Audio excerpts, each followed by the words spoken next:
Assalamualaikum warahmatullahi wabarakatuh. Perkenalkan, nama saya Konita Nadia Safei dengan NPM 251201187. Pada kesempatan kali ini saya akan membahas tentang susunan tata negara atau struktur kenegaraan.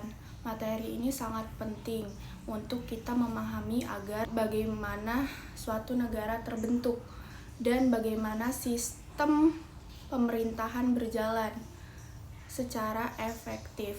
Pertama-tama, susunan negara adalah secara satu negara yang mengatur segala unsur dan lembaga yang ada di dalamnya agar tercipta tata pemerintahan yang baik, mengatur dan sesuai dengan hukum.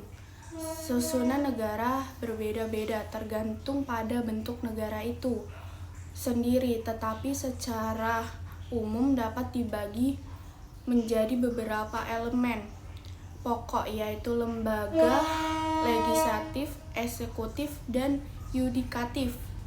Legislatif atau badan pembuat undang-undang bertugas untuk membuat dan menetapkan aturan-aturan yang menjadi dasar hukum dalam negara, contohnya seperti DPR di Indonesia.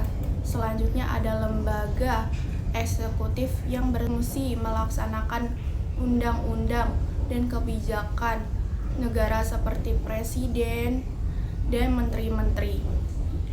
Terakhir ada lembaga yudikatif yang mempunyai tugas mengadili dan menegakkan hukum. Misalnya Mahkamah Agung. Selain itu, penataan negara juga harus bersikap memperhatikan prinsip-prinsip kenegaraan seperti pengawasan rakyat, pembagian kekuasaan, dan adanya sistem checks and balance agar tidak terjadi pembekuan kekuasaan pada satu pihak. Negara yang baik harus bisa menjaga keseimbangan antara kekuasaan legislatif, eksekutif, dan yudikatif agar demokrasi berjalan dengan baik. Dari beberapa jurnal yang saya baca, susunan negara yang efektif juga harus memperhatikan aspek desentralisasi dan otonomi daerah. Hal ini bertujuan agar kebijakan negara dapat dijalankan secara lebih spesifik dan sesuai dengan kebutuhan masyarakat di berbagai daerah.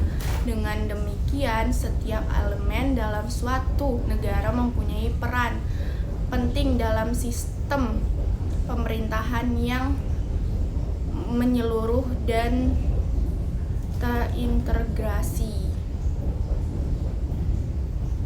Kesimpulannya, susunan negara adalah fondasi dari sebuah negara itu sendiri. Dengan tatanan yang jelas dan berfungsi dengan baik, negara dapat berjalan dengan stabil, adil, dan demokratis. Oleh karena itu, penting bagi kita sebagai generasi penerus bangsa untuk memahami konsep agar dapat berkontribusi dalam pembangunan negara yang lebih maju. Demikian pembahasan singkat mengenai susunan negara. Terima kasih sudah menyimak. Jangan lupa terus belajar dan membaca agar wawasan kita semakin luas. Saya akhiri. Wassalamualaikum warahmatullahi wabarakatuh.